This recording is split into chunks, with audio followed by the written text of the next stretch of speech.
All right, welcome to another edition of Carnivore Bites. I'm your host, Jeff Sherman, along with Dr. Eric Lopkin.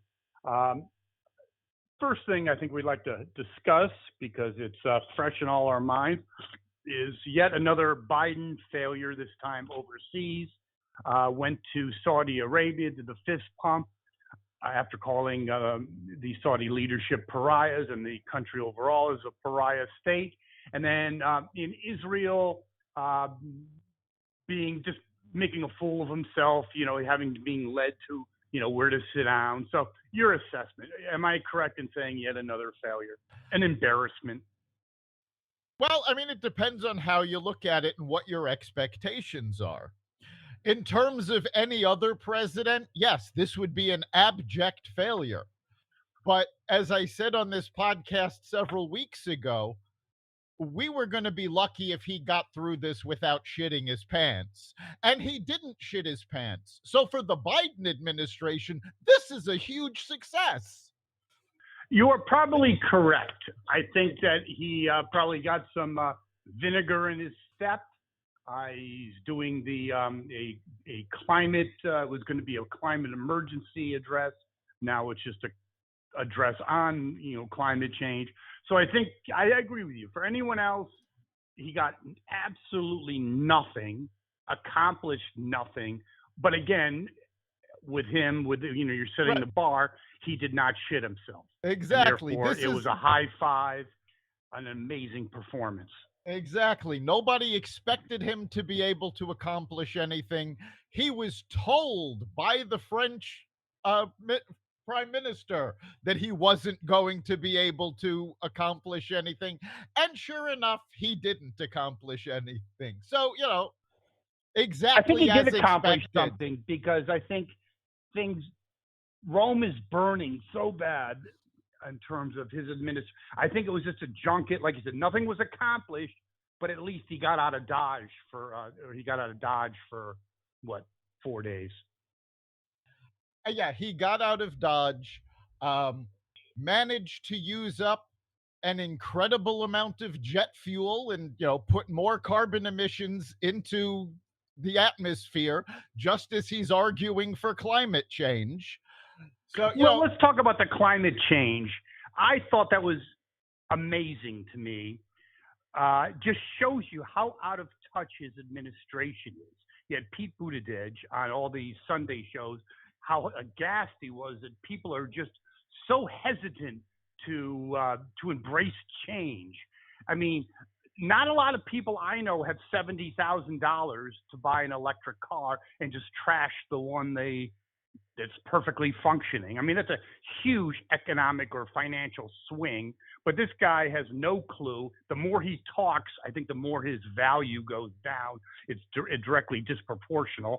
And I also think that it shows where the Biden administration's priorities are, who's really running the show. And I think the radicals, the crazies, have not left yet, if they will ever. No, they clearly haven't. The radical left is in charge of this administration. Their focus is climate change. That's their big thing. And as you said, in a recent poll, 1% of Americans consider climate change an important issue. They're much more concerned with paying for gas, paying for groceries, meeting their bills. And we've talked about for years the fact that most Americans live paycheck to paycheck. And yet this administration expects them to suddenly come up with $60,000 to $70,000 to buy a new electric car, which, by the way, electric cars still do not have all that much range. And we don't have the charging infrastructure. It takes hours to recharge an electric car. So unless you're just traveling within a big city, electric cars are not going to do you a lot of good. You can't actually get anywhere yet. If Biden was so concerned about the environment and so concerned about climate change and wanted electric cars, he should have focused on building up the infrastructure so that electric cars were actually usable by the average person.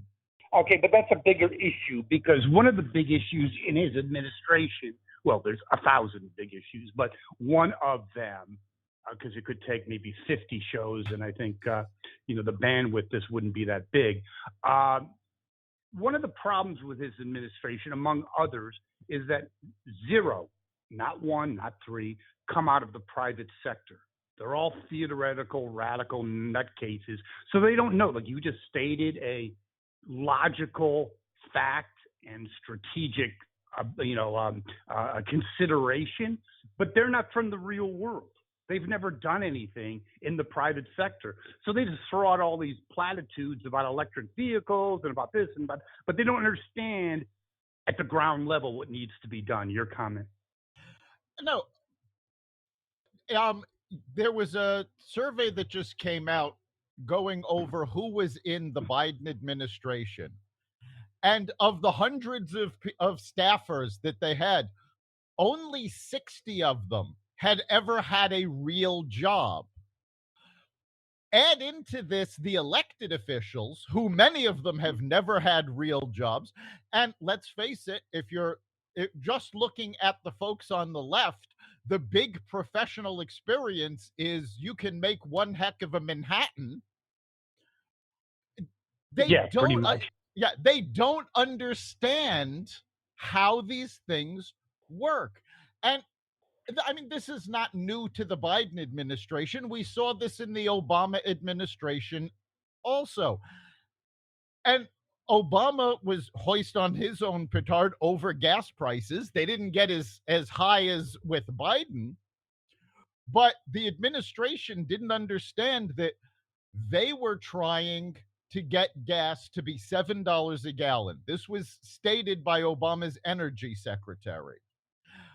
But unlike Joe Biden, Obama didn't go out of his way to limit supply as much as Biden did. So when gas prices started going up, oil companies started drilling more because they could make more money, and that in turn brought the price of gas back down. Biden got rid of supply, constrained it by putting all these new regulations on the oil industry, and then complains that the oil industry is gouging us. And mom and pop gas stations that, if you knew anything about anything, make a penny at best. They don't get money from gas overall. They get it from the crap they sell in the stores, cigarettes, the odors, and whatever. Yeah, the guys who own the gas stations, and it is important to remember that these are owned by mom and pops. The gas stations themselves are not owned by the oil conglomerate. I don't know if he really even knows that, to be honest with you. He probably doesn't.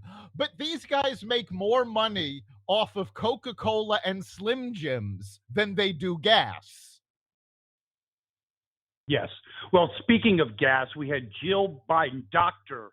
Jill Biden, the only doctor I know that had spelling errors on her thesis, but that's another issue. Basically giving the eulogy, even though it's not even at midterm, of her husband's. He had so many good things he wanted to do. Your comment. I mean, it is pretty funny from the good doctor. It really was amazing. Friends like that, you don't need enemies. She was talking about, she was trying to make excuses for him. And she was saying there were all of these great things that he wanted to do, and reality got in the way and he wasn't able to do it. And the entire speech was in past tense, which made it sound like the presidency was over. Well, and it is. And it also ignored the big fact that dealing with the situation on the ground is the job of the president. So essentially what she was doing was, he would have been a fantastic president if he didn't actually have to do his job. Oh, yeah, no, I think it's hysterical. It's like being a CEO of a company and saying, I had these amazing plans to do this, that, and the other thing, but then there was a slowdown in the economy, and we had new competitors. What that really called is what really happens in the real world, and it's what you have to deal with. Yeah, if anyone could be the mastermind of the century if everything just stopped and then you could just focus on one thing. Hello. Yeah, it's absolutely amazing. And quite frankly, I don't honestly think Joe Biden is capable of focusing on anything at this point. But there was no way he was prepared for the job, which you would think 50 years in politics, if there was anybody that should have been prepared for this job, it should have been him. Yeah, you know something, I was never a big fan of his. He was never a Mensa candidate. I was living in Philadelphia, which is pretty close to Delaware, when he did his 1988 run, and not the brightest bulb, always a complete abject liar, UPenn, and plagiarizing.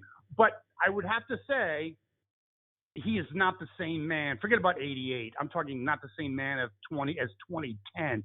I mean, you could have a brain surgeon and they have dementia. They have dementia. There's nothing you can do about it. And he has dementia.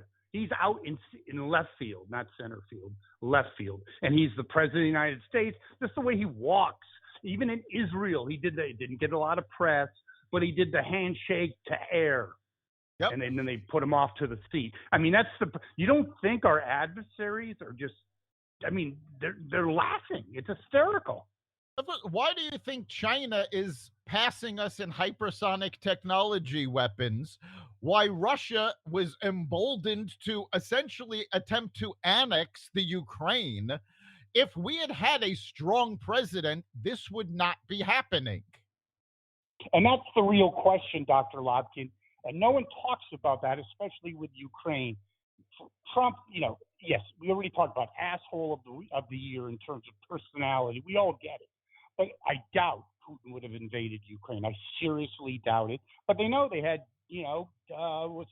weekend at Bernie's at the helm, and Kamala, and his whole bench is so weak that it was a no-brainer almost. No, yeah, and I mean, people go, well, and you Taiwan's can't. Coming next. Yeah, defenders of Biden keep going, well, you can't know that. You're just guessing. No, we're not just guessing, because during the George W. administration, Russia took over in Georgia. They moved in. During the Obama administration, they invaded part of Ukraine. During the Biden administration, all-out war with Ukraine. During the Trump administration, they stayed within their borders. So, yeah, it's not, oh, you can't know that. History tells us this. Without a doubt. So, other noteworthy politicians, we have Nancy Pelosi, who, by the way, is going to visit Taiwan, and the Chinese said that if she does, they're going to respond, whatever that means. But that's another issue. They have her husband, the drunk, two-time recipient of a DUI, which the dash cam has never come out. If it was a Republican, couldn't come out fast enough. We'll see if he's actually going to be charged. But he's just happened to invest in some tech companies that the Congress is now voting on, correct? That's a coincidence, isn't it, Dr. Lobson? Of course it is, yes. He just bought, I'm forgetting the number. The number's $1 million, but I can't remember if it was 1 million shares or $1 million worth. But of NVIDIA, which is a semiconductor company, very successful. These guys put graphics chips in most computers. They're one of the leaders in the semiconductor industry. And his investment in it comes only about 2 weeks before Congress attempted to give the semiconductor industry a whole bunch of subsidies. Oh, it's by coincidence only. Of and course. It's a coincidence that they came into power, little Nancy, okay, fancy Nancy, came in, probably worth a couple million, possibly from, old money. Now they're worth over $100 million. Isn't that what we always talk about on Carnivore Bites? And that is, good socialists is always do as I say, not as I do, correct? I mean, she's, all about the children, all about the little people, but yet she's doing things that most little people would be arrested for. Yes. In fact, Insider trading, it's called. Yes, Pelosi has shown her colors on this because this is actually the one issue that the folks on the radical left and the folks on the center and conservative all agree on, that Congress people should not, and their spouses, immediate family, should not be allowed to invest in the stock market. And they have created bills to this, and Nancy Pelosi has blocked every bill from coming up for a vote. Well, the other So, thing is, I just want your comment on arrogance as well. Paulie P just got a DUI. He's probably with some bimbo. That's why the dash cam never is going to come out, probably. But you think you'd want to lay low, just keep it in your pants for this go around. You're already worth. You're 80 something years old. You're worth over $100 million. You think you want to lay low, but no, arrogance trumps everything, doesn't it? it always does. This is not a surprise. I mean, you would think that after going after high class hookers and putting these people in jail, Elliot Spitzer would have been smart enough not to hire one of these hookers. You would think that Anthony Weiner would be smart enough not to send out photos of his wiener. But no, these people are all incredibly arrogant. They think they're smarter than everybody. The fact of the matter is, most of these folks aren't even as smart as the average person on the street, Not at all. but they think they can't be caught. They think, and this goes across party lines. Definitely. This is just the power elite. It goes to their head, and they believe nothing can stop them. The perfect example, Bill de Blasio drove New York City into the ground, then thought he's going to run for president. Got smacked down by that. They finally got him out of office, and he announced, well, I'm going to run for Congress. And only yesterday did he finally realize that he didn't have a chance in hell and pulled out of the race. And something, I'm going to miss him because he's a gift. He was the gift that keeps on giving. That is incompetency on steroids. Amazing. Yes, he did run New York into the ground. I don't know if it'll ever recover. Do you think it'll recover? I think it will eventually, but it's going to take time. I mean, where the city is actually at a very similar place as it was in the 1970s, which high crime, inflation was out of control, sort of like the rest of the country. And New York did come back. But, and I will point out, it took Ed Koch did his best and he got it, downfield to score, but it took Rudy Giuliani to cross that goal line. 100% correct. Switching topics a bit, we have the wokeism that's just pervasive everywhere. In fact, on an aside, there was a survey that a substantial percentage of young parents are not going to assign gender and let the child decide eventually, which is something we all should scratch our heads about. And how are these people parents? But that's another issue. But we have the wokeism of Leah Thomas at UPenn, the male swimmer that blasted all the records. Surprise, surprise. And he's been nominated for female NCAA Athlete of the Year. Amazing. You can't make that up, can you? He was nominated by the folks at UPenn. Now, let's not forget, this is the same sports department that kept a sexual assault case going for years, covering it up. So I don't know how much, credit you want to give these people. I want to give a shout out to Martina Navratilova. She came out blasting UPenn about this because Leah Thomas is not a woman, and No. he should not be eligible for a female award. And now you're starting to see people finally speak up, and things are finally going to move a little more to center. You're seeing it with people speaking up about this. You're seeing this. We talked about this on our sister podcast, Raw Naked Truth. There is now a growing number of transgender teens who are now in their late teens, early 20s, who are coming out saying they regret switching. They should never have been allowed to make the decision, and they felt pressure to make this decision. And they are coming out and saying, no, kids should not be allowed to take puberty blockers. They should not be allowed to transition. If an older person wants to transition, fine. They've got the experience. They've got their brain is fully developed. They can make an informed decision. The kids can't. And now you're seeing a backlash against that. Well, hopefully the backlash will grow, because I find it the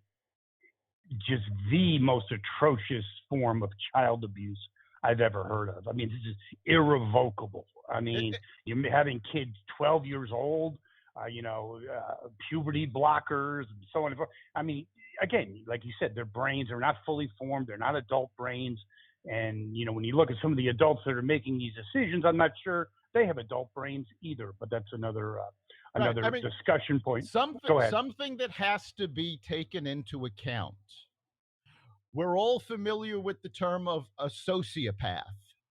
Well, sociopath is a specific psychiatric condition, and it cannot be diagnosed until somebody is an adult, because the natural brain system of a teenager and the system of a sociopath are almost identical. And normal teenagers grow out of this, and as they become adults, they become who they're going to be. We've known this for decades. So allowing a child who we already say not capable of making the decision to drink, not capable of making the decision to smoke, not capable of making the decision to vote, but we're allowing them to make the decision to have life-altering surgery. Yeah, like, again, if it was a movie back in 1980, you would walk out and saying, this is just ridiculous. But that's the world we live in right now, thanks to wokeism and the progressive left, and I use the term progressive with a lot of misgivings. We also have. Go ahead. We are starting to see again. I talked about the backlash within the transgender community. We're starting to see backlash in the corporate community against these leftist policies, and in fact, two companies that have been known for supporting woke policies, Starbucks and Chipotle, have started to pull back. Starbucks is actually closing locations in high crime areas where liberal city councils have defunded the police, including 16 in their home city of Seattle, because it's too dangerous to keep them open. Chipotle was just faced with workers wanting to unionize. And rather than dealing with the unions, they decided to close those locations. So you're starting to see a lot of backlash against the left's policies. Yeah, I think also with the whole corporate woke, I think it was just a brief period of time. At least I hope that is, because I think the positives outweighed the negatives in terms of, companies like Disney and others losing sight of what the true objective of a corporation is, and that is to increase stockholder equity, not worry about transgender rights. That's for the private sector. Speaking of the private sector, we have the ongoing Twitter wars, Dr. Lopkin, between Elon Musk and Twitter. Yeah, right now it's just a war of words, but a judge has scheduled the trial to take place this October. So between now and then, they'll be doing discovery. This is actually what Elon Musk has been trying to get to, because under discovery, he believes he can find out the true number of fake accounts on Twitter. And as we've said in the past, Twitter is between a rock and a hard place, because either they've got to reveal the number of fake accounts, and they were much larger than they actually reported, which will get them in trouble with the SEC, or they'll be able to prove that Elon Musk was wrong. The fake accounts are under 5%, at which point Elon Musk will go, well, okay, you've actually proved it. I will buy the company. I think eventually he will anyway. I think he's a master negotiator, and I think even it's almost more about his ego, whatever his reach, his beliefs. So I don't think it was ever that much of a business decision. I don't actually think this whole thing is about his ego. I think it's a negotiating ploy. I think he's just trying to lower the asking Oh no, price. I think his intent to buy Twitter was more about something he wanted versus an actual. There's a lot more money to be made in other avenues than Twitter that really has the revenue model is nothing to but you have to remember that you have to remember that that's how Elon Musk has done everything. He started PayPal. He founded PayPal because he wanted an easy way to buy goods over the internet. He started SpaceX because he wants to walk on the moon. He started Tesla because he wanted an electric car. He thought it would be cool. This has always been how Elon Musk has done it, but he's always managed to take the company he's created and make a fortune at it. And I'm sure he's going to find a way to do that with Twitter as well. I would agree with that. Over the weekend, we had, which I thought, I talk about ego. I think AOC and others in the squad, I think Omar was in on it, but certainly AOC. I think she's always been full of something. Now she's full of herself. She had she protested in front of the Supreme Court, was, I believe, escorted out, not really arrested, but pretended she was handcuffed when she wasn't, and then gave the power sign indicative of the 1968 Olympics during the height of the Black Power movement.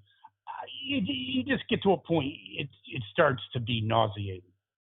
It really is. And, AOC and Ilhan Omar were at this protest. They were escorted out. They were not arrested.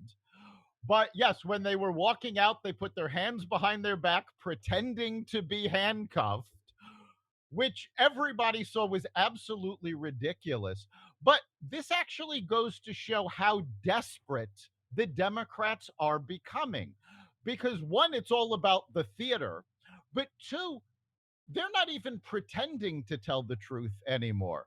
And it's beyond just the ones on the radical left, because right now Senator Richard Blumenthal is airing campaign commercials. He's up for re-election, and he's talking about how important it is that he be reelected, because if the Republicans take control of Congress, they will abolish abortion nationwide. Okay, Richard Blumenthal was Attorney General. He is a lawyer. He should know better, because according to the Dobbs decision that the Supreme Court handed down, the decision of whether or not to regulate abortions belongs to the states. That doesn't just mean that the federal government can't say, oh, everybody can have an abortion when the states disagree. It also means that Congress, if it was taken over by the far right, can't say that everybody can't have an abortion. It goes both ways. So what you're saying is that Dick Blumenthal lies? Are you again and again? Yes. Say that. I mean, we've talked about him over and over. This is a man who lied about his military. Yeah. Lied about his military career, lied about having evidence against Donald Trump. He lies over and over again. I mean, he is the stereotypical politician. How do you know when Richard Blumenthal lies? his lips move. Yes, but he never But really talks anything about serious issues, especially being a Jewish American. Never talks about the growth of anti-Semitism, the expansion, the explosion of anti-Semitism in his party and in places like California. But he'll talk about some bullshit bill in front of the MSNBC camera, which he never met a camera he didn't fall in love with, because he's in love with himself, essentially. exactly. But this is how desperate the Democrats are getting, bringing it back to AOC and Omar, is that they're putting all of their eggs in the abortion basket. They're like, "Oh, this is the only thing that's going to save us." And while abortion is more important according to the polls than climate change is, it's still way below inflation and the cost of gas and the cost of living. So they don't want to deal with the situations that are actually affecting all of America. They're because just it's not trying. affecting them at their little sushi bars and little parties in Washington. In fact, AOC claims that she's a victim. She's actually said she's impoverished, which, when you look at the median, not the average, the median income in the United States is something like $36,000 a year. But she's impoverished. I mean, it's just despicable. These people are completely out of touch, and they're so out of touch they don't understand that another issue that's coming their way is the possible housing bubble. The housing market's the worst it's ever been since 2000. There's leading economists that say that if you buy a house within the next 6 months, a year from now, you'll be in the negative in terms of your asset value. So if a housing bubble does come to fruition, that's just one more nail in the Democrats' coffin. And yet the other thing is, just to maintain a house, like electric bills, are approaching several $100s a month. A month. And in some cases, a lot more than that. Yeah, $500 a month. And so I'm sure many Americans have a concern about abortion, and I can understand why. But I think economic issues, it's the economy, stupid. And I also am a little surprised, and I'd like your comment on this, Dr. Lopkin, is that we haven't had the uprising in the street. I don't think it's – I think when more people understand what really happened than the Democrats want to understand. Does that make any sense? Yeah. Because there's not the outrage in the streets that I thought was going to happen.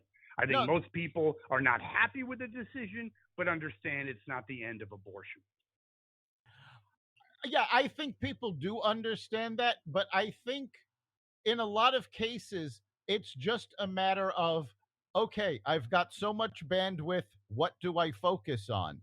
And, whether or not to have an abortion, let's face it, this is not a decision most people deal with on a day-to-day basis. But when you go to buy milk and it's, $5 a gallon, and you go to fill up your car and it's $100 to fill up your car just so you can get to work, this is what takes people's attention.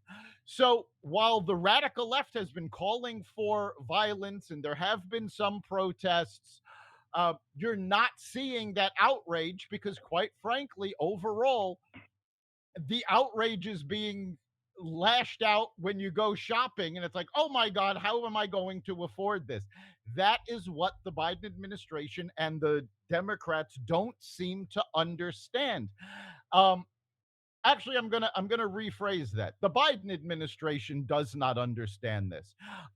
From comments I have heard from, I would estimate, about half of the Democratic Party, the Democrats do understand it, but they don't want to talk about it because they're aware that their policies are the ones that have gotten us into this, and they don't have a defense. 100%. Well, speaking of defense, a defender, I believe, of this country, unwittingly or not, is Manchin. He didn't go along with the more recent boondoggle, which was a climate change extravaganza. He single-handedly, I don't know, just for political expediency, out of patriot, who cares? But without Joe Manchin, we would be in a lot more world of hurt. Yeah, Joe Manchin has Man of the year. He has absolutely kept us from abject destruction. Government spending increases inflation. We know this. Every economist knows this. The president doesn't know it, though. Well, the president doesn't know it, and apparently the left wing of the Democratic Party doesn't know this. But this is a known factor. Now imagine we are facing record inflation. How much worse would it have been with an extra $1 trillion in spending? And by the way, we haven't seen the full extent of the spending because most of the states haven't put that money into circulation. I'm talking about things that have already been approved. Right. So it hasn't had its full effect yet. No, we haven't seen the effect of spending. The majority of money allocated under the American Rescue Plan, which was passed in January 2021, still has not been allocated. Most of the money from the bipartisan infrastructure bill still has not been allocated and spent. So they don't even want to wait for that money to get into the pipeline. The Democrats want to pour in so much more. That is going to absolutely devastate the economy. It's going to shoot inflation higher. And Manchin has been good, but I'm going to pull back a little bit because it's not just Manchin. And this is, first of all, this is something that drives me nuts. I keep hearing Rashida Tlaib and Ilhan Omar complain about this, how one man is keeping us from doing what we want to do. No, it's not one man. It's 51 men and women who are standing against this, because the reason that Manchin is the linchpin is because they can't get a single Republican senator to help them. More than that, Manchin was negotiating with them over this climate change bill.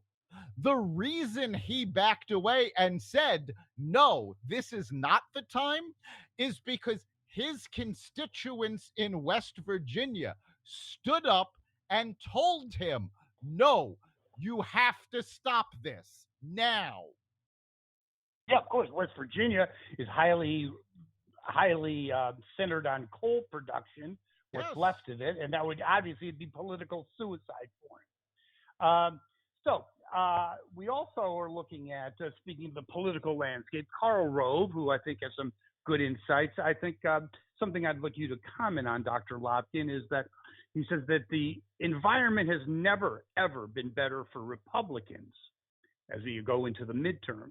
He goes, but don't get too excited because at the grassroots level, the tactical level, it's still going to be tough, especially in the Senate, which kind of suggested, yes, overall, people are pissed off about the Democratic agenda.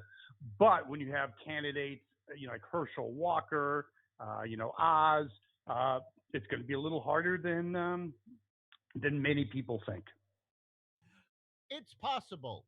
There's an old saying, all politics is local. Mm-hmm. It's all going to come down to the district.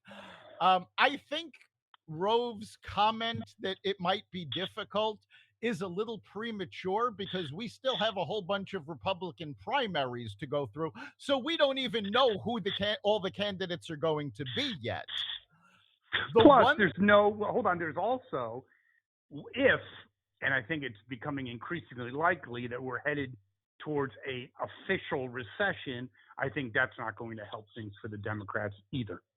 No, and there'll be more layoffs because I know people in corporate America, their companies are already they've already had a layoff and they're ginning up for another one. Apple just announced a hiring freeze. A lot of companies have already announced hiring freezes. And that's the first step.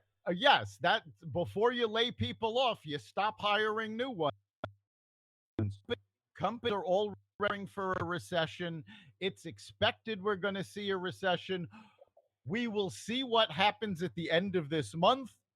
We have the last week this month.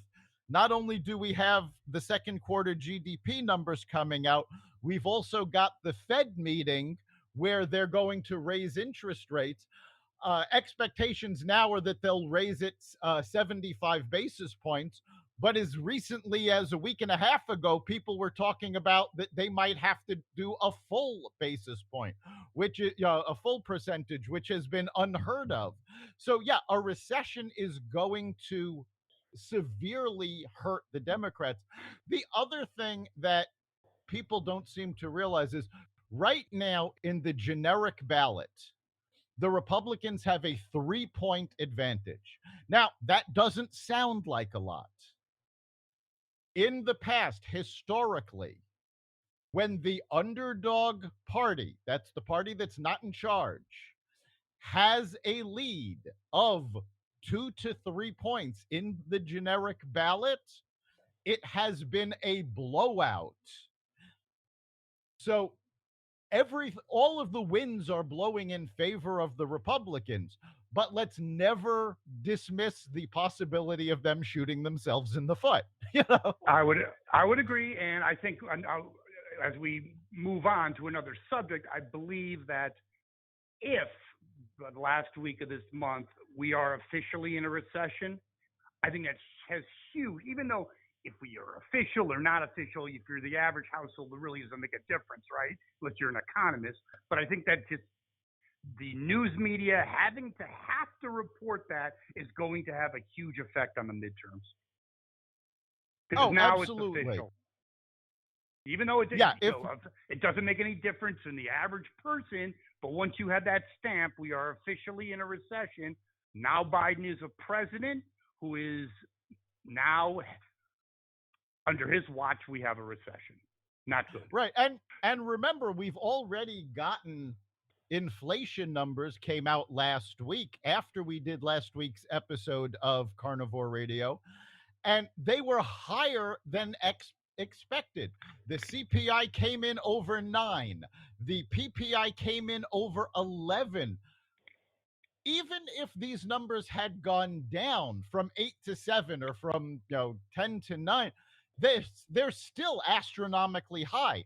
The fact that they're still going up can be terrifying for the average American, who literally can be looking at the supermarket and going, well, can I afford to buy this? I can feed my family, or I can buy the medication I need, or those I are the can pay real my world rent. Scenario, yes. Absolutely, 100%. And we're, again, referring back to this glorious administration. By the way, who said this? Newt Gingrich believes it's the worst administration since Buchanan. And Buchanan, I believe, was the president that was before Abraham Lincoln and basically essentially caused the Civil War. But that's another issue. But speaking of the worst president possibly, at least in my lifetime, we have the explosion at the border that's now affecting places like New York City, Washington, D.C., and the homeless situation, isn't it? Yes, the mayor of Washington, D.C. has come out complaining that Governor Abbott of Texas has been busing immigrants. But yeah, she claims they're being tricked. There has been no trick because this has all been caught on video. It's literally people going, this bus is going to Washington, D.C. Do you want to go? And they're, oh, yes, thank you. It's been on video. They get off. They're hugging the bus drivers for getting them to D.C. But these people have nowhere to go. So they're going into homeless shelters. And Washington, D.C.'s homeless shelters are now overflowing. They can't handle the overflow. Just this morning, Eric Adams was yelling, the same thing is happening in New York City. And he was blaming Governor Abbott, except for the fact that Governor Abbott hasn't sent any buses to New York City. Who's sent migrants to New York City, though? Biden. The Biden administration has been flying them into Westchester. And by the way, Eric Adams is a huge disappointment. He spent less time in discos and trying to hang around hotties than he would, actually running the city. We might be in a better position. Yeah, but that's another issue. I had much higher hopes for him, and he's been nothing but a disappointment. A joke. And speaking of a joke, let's end on this. A new tourist attraction, that's a little bit overreaching, but a point of interest in Delaware is something called Brandon Falls, isn't it? And people actually go there to recreate. Like recreating the Super Bowl moment or something at your favorite stadium. But this isn't quite it, is it, Dr. Lopkins? No, this is absolutely hysterical. On Google Maps, the spot where President Biden fell off his bike has been christened Brandon Falls, and it's listed as a historical space. You can't make that up. So well, thank you, whoever programmed that into Google Maps. It's fantastic. Well, Dr. Lopkin, great show. I guess next week we'll not have the verdict on recession, no recession, but maybe we'll have some whisperings to that effect. No, we will not have the official numbers. They're supposed to come out Thursday. We will, however, be talking about it on the Friday next week edition of Raw Naked Truth with Carnivore Radio alum Chris Calandra.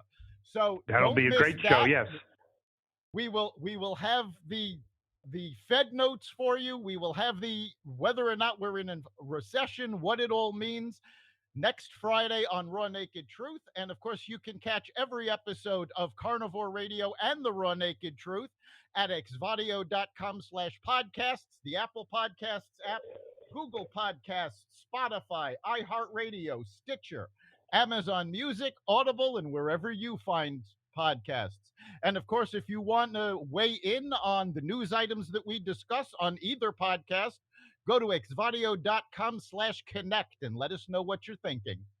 Thank you, Dr. Lopkin. I'll see you next week. We'll see you then.